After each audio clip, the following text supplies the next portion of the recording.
How do you get rich? I'll give you the honest answer right now, before I explain any of it. And I want to warn you that it's going to sound disappointingly simple. Earn more than you spend. Invest the difference in things that grow. Give it time. That's it. That's the whole mechanism. Not a secret, not a hack, not a shortcut. Three pieces of math that interact over years and produce wealth reliably for almost everyone who applies them consistently.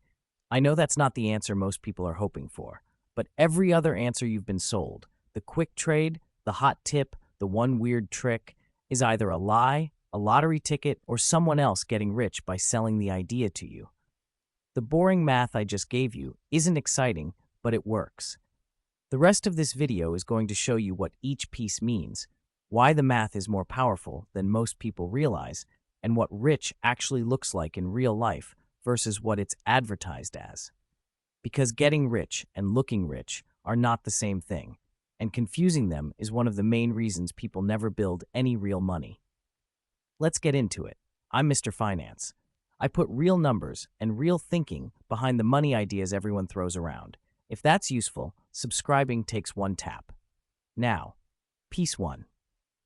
The first piece of the equation, earn more than you spend, sounds obvious, but most people aren't actually doing it. Not because they don't understand the math, but because everything in modern life is designed to close that gap and keep it at zero. The gap is the engine of all wealth, not your income, not your salary title, not your job prestige, the gap. The gap is the dollar difference between what comes in and what goes out each month. A person earning $60,000 a year who saves and invests 15% of it is building real wealth. A person earning $200,000 a year who spends $200,000 is building nothing and is one layoff away from financial panic. The math favors the first person over 20 years, even though their income is a third as large. The reason people don't protect the gap isn't laziness, it's lifestyle inflation.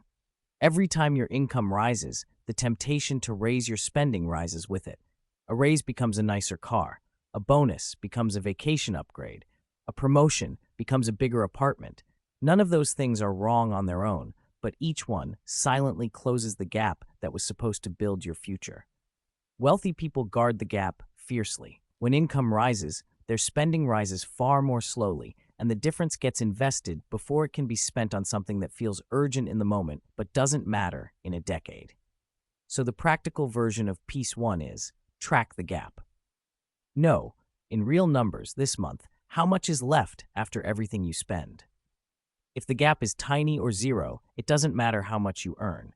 The machine isn't running. If the gap is real, consistent, and growing, the machine is already going. Having the gap is not enough. Cash sitting in a savings account earning almost nothing is not the same as cash being put to work. The second piece of the equation is what you do with the gap, and the answer is to invest it in things that have a track record of growing. Most people understand this in theory, but stall in practice, because investing sounds complicated, risky, or like something you need a special qualification to do. It isn't. For most people, the right answer is straightforward. Buy a low-cost, broadly diversified index fund, something that owns a piece of hundreds or thousands of companies at once, and keep adding to it consistently over time. That's it. This is not a secret among financial professionals. It's widely acknowledged as what works for the vast majority of people who aren't paid to analyze individual stocks all day. Here's the core logic. The economy, despite every recession, every crash, every scary headline, has trended upward over long time periods. Every major U.S. market downturn in history has eventually been followed by new highs. Nobody knows when the next crash is coming or how bad it will be. But a broadly diversified investor who held through every crisis in the last 100 years came out ahead because they owned a slice of the whole machine, not a bet on one company. The machine has a long history of eventually recovering and growing. You don't need to pick winners. You just need to own enough of the field that when it grows, you grow. The practical version: open a brokerage account or a retirement account like a 401k or Roth IRA and invest the gap into a broad index fund automatically every single month. Automation removes the temptation to time the market or freeze when things look scary. The investment goes in whether you're confident or not, and it turns out that consistency matters more than cleverness. Adding to your investments every month, month after month, is the actual mechanism of getting rich. It sounds mundane. It works. The third piece is the one that makes the first two feel like magic after enough years, and the one most people underestimate, because its power is completely invisible until you're far enough into it to look back and see what happened. Compounding means that the returns on your investments earn returns of their own. Year one, you put in $1,000 and it grows. Year two, that growth grows too. Year three, the growth on the growth grows. It sounds trivial early on, and it is. The first few years of compounding are nearly invisible. But the longer the time horizon, the more those invisible early years turn into the foundation of something enormous. The math accelerates in a way that isn't intuitive until you see it worked out. Let's make this concrete and directional. $300 a month, invested in something growing at a long-run average return over 30 years, produces a total far larger than the raw amount you put in, because the compounding has had decades to run. The precise number depends on what rate you assume, but the principle is consistent and well documented.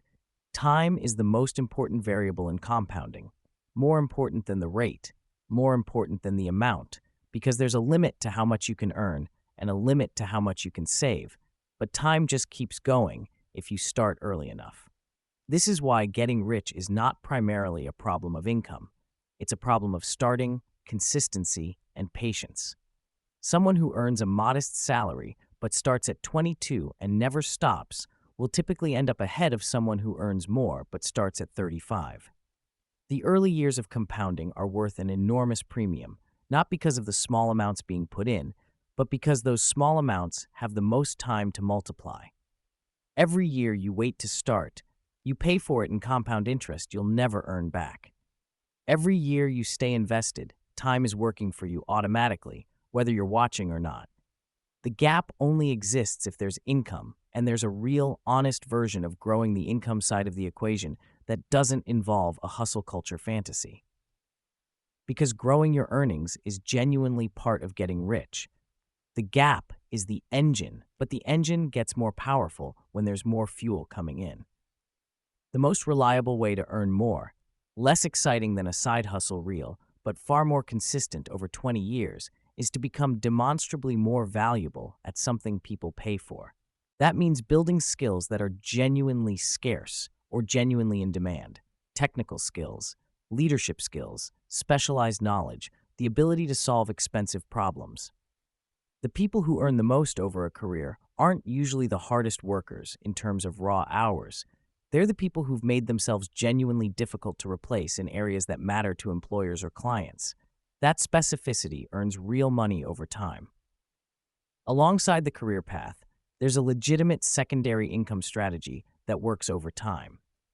Build something small that earns on the side. A freelance skill, a small project, an asset that pays you while you work your main job. Not because it'll make you rich on its own, but because every extra dollar it generates can go straight into the investment gap without touching your lifestyle. A modest side income that gets fully invested month after month accelerates the timeline significantly. The key is that the side income feeds the gap. It doesn't become a lifestyle upgrade. Earn more, keep spending flat, widen the gap, invest the difference. The formula is the same, you just applied it to a larger input.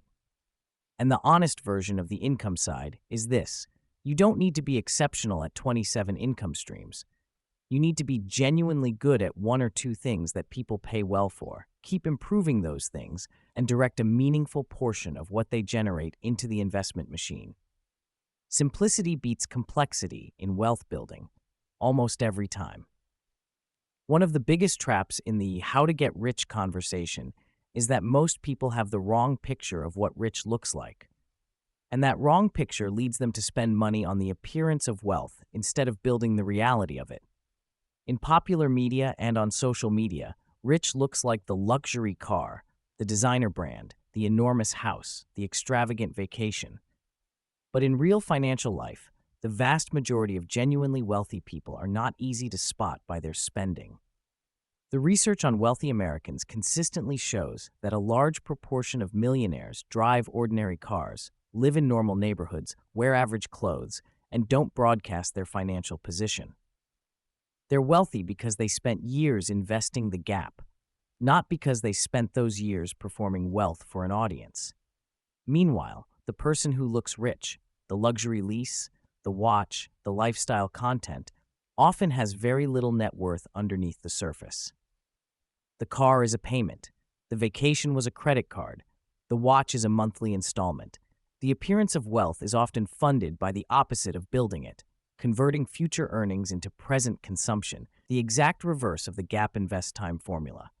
This is what financial professionals sometimes call being all show, no dough, high income, high spending, and almost no net worth. So a useful reality check when you're building wealth. You won't look rich for a long time, and the people who look the richest in your life may be the least financially secure. Real wealth is almost always quiet. It's a portfolio balance, not a lifestyle display. The end state, not having to work if you choose not to, having options and security regardless of what the economy does, being genuinely free with your time, looks modest from the outside for most of the journey. That's fine. That's how it works. The honest version of how to get rich has to include what doesn't work, because the internet is full of it, and it costs people real money and years of time. The hot stock tip doesn't work reliably. Picking individual stocks based on excitement or a recommendation produces a range of outcomes from got lucky once to lost a substantial amount. And over long enough periods, most individual stock pickers underperform the simple index fund strategy by a significant margin. Not because they're unintelligent, but because markets are competitive and the information you have is almost never better than what's already priced in. Get-rich-quick schemes, courses promising to teach you the secret, and multi-level marketing opportunities don't work reliably either. And they share a common structure. The person selling the idea gets rich. The person buying the idea mostly doesn't. If someone is advertising a fast path to wealth and also selling something, their path to wealth is selling that thing to you. The fast path in the ad exists mainly in the ad. Gambling and crypto speculation, both real phenomena, both occasionally producing winners, don't work as strategies for getting rich because they're not strategies at all. A strategy is something that works consistently over time when applied consistently. Gambling and speculation produce a distribution of outcomes where most participants lose, a few win big, and survivorship bias makes the winners visible while the losers are invisible. The person holding the winning lottery ticket is real. The tens of millions who lost are less interesting to photograph. And doing nothing doesn't work either, even though it feels safe, because inflation quietly erodes the purchasing power of money that isn't growing. Doing nothing with savings means slow, guaranteed loss, not preservation. The common thread in what doesn't work is the shortcut, the attempt to skip the gap, skip the investment, skip the time, and arrive at rich through a faster door. The faster door almost never exists. The boring door, gap, invest, compound, wait, is slow, reliable, and has the advantage of actually working. So, how do you actually get rich? Earn more than you spend and protect the gap between them. Invest the gap in broadly diversified, growing assets, specifically an index fund for most people, automatically and consistently. Give it time, because compounding needs years to do the heavy work, and the earlier you start, the more time you give it.